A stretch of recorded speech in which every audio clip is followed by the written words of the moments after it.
জি, আসসালামু আলাইকুম রহমতুল্লাহ বারাকাতু। প্রিয় দেশবাসী, দেশের ভিতরে এগুলো কি হইতেছে আপনারা কি দেখতেছেন? কিভাবে দেশের মধ্যে শুরু হয়ে গেছে খুন খারাপি, ছোট ছোট বাচ্চা শিশুদেরকে এভাবে ধর্ষণ করতেছে।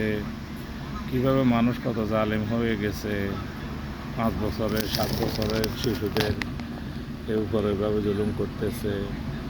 প্রত্যেকটা নারী পুরুষ কিভাবে একটা নারী একটা পুরুষকে 7 টুকরা 8 টুকরা 10 টুকরা করে ফেলাইতেছে, মাংস ফ্রিজে রাখতেছে। ছেলের হাতে বাবা মা খুন হইতেছে, বাবা মার হাতে ছেলে খুন হইতেছে, বাবা মেয়েকে দর্শন করতেছে, ভাই বোনকে দর্শন করতেছে। আল্লাহু আকবার! কি হয়ে গেছে? আমরা আসলে দেশটা কোথায় যায় দাঁড়াইছে? দেশে যেভাবে সবাই অপরাধ করতেছে, যেন দেশে কোনো আইন নাই, কোনো বিচার হবে না। আর সৃষ্টিকর্তার কথা তো বাদে দিলাম, যেন সৃষ্টিকর্তার নাই, ওরা যেন মরবে না, ওদের জন্য কোনো হিসাব হবে না, দুনিয়া আখিরাতে কোথাও যেন হিসাব নেই। আমরা আসলে এই মুহূর্তে যদি সবাই নিজের জায়গা থেকে সচেতন না হই, আমাদের পরিবারকে কেউ রক্ষা করতে পারবে না এইসব মরণব্যাধি থেকে। যে অবস্থা শুরু হয়ে গেছে সমাজে, থাকা তো এখন অনেক বড়, পরিবারকে সেভ রাখা তো অনেক টিপিক্যাল হয়ে গেছে। এটা কী বলবো, আসলে বাধ্য হয়ে মানে কিছু কথা বলতে চাইলেও মন, সেজন্য আসলাম আর কি। আইনশৃঙ্খলা বাহিনীকে আরও অনেক কঠিন হতে হবে। কীভাবে, খাস করে আমাদের ফেনীতে তো আগের থেকে অনেক অপরাধ বেড়ে গেছে। এই বহিরাগতরা আমাদের ফেনীতে কাজ করতে আসি, এখানে নানা রকমের অপরাধ করতেছে ওরা। আমরা এভাবে নিজেদের জায়গা থেকে সচেতন হই, নিজেদের পরিবারকে হেফাজত করি। আমরা দিনের পথে সবাই অটুট থাকি।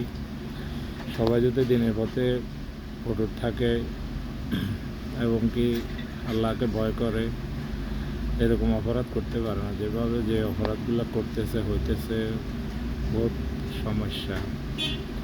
আল্লাহ আমাদেরকে হেফাজত করুক সবাইকে। সবাই নিজের ছেলে মেয়েদেরকে সাবধানে রাখবেন। কিশোর গ্যাং হইতে সবাই, আপনার ছেলে কোথায় যাইতেছে, আপনার মেয়ে কোথায় যাইতেছে, কী করতেছে না করতেছে, কার সাথে উঠা বসা করতেছে, চলাফেরা করতেছে, এগুলা যদি সজাগ না হন, তাহলে আমার পরিবার, আপনার পরিবার, সবার পরিবার ধ্বংস হয়ে যাবে, ছেলেমেয়েরা ধ্বংস হয়ে যাবে, কেউ বাঁচাতে পারবে না।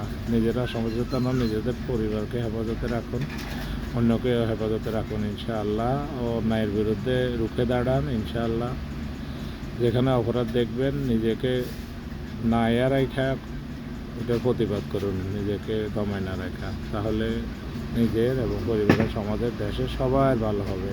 আর সরকার তো এইসব বিষয়গুলোকে কঠোরভাবে দমন করার দরকার। যেভাবে রাহাজানি বেড়ে গেছে, মানুষ অনেক নির্দয় হয়ে গেছে, এগুলো আসলে কিয়ামতের আলামত। তাহলে আমাদের সবাইকে হেফাজত রাখুক, সবাই হেফাজত থাকবেন। আসসালামু আলাইকুম রহমতুল্লাহ।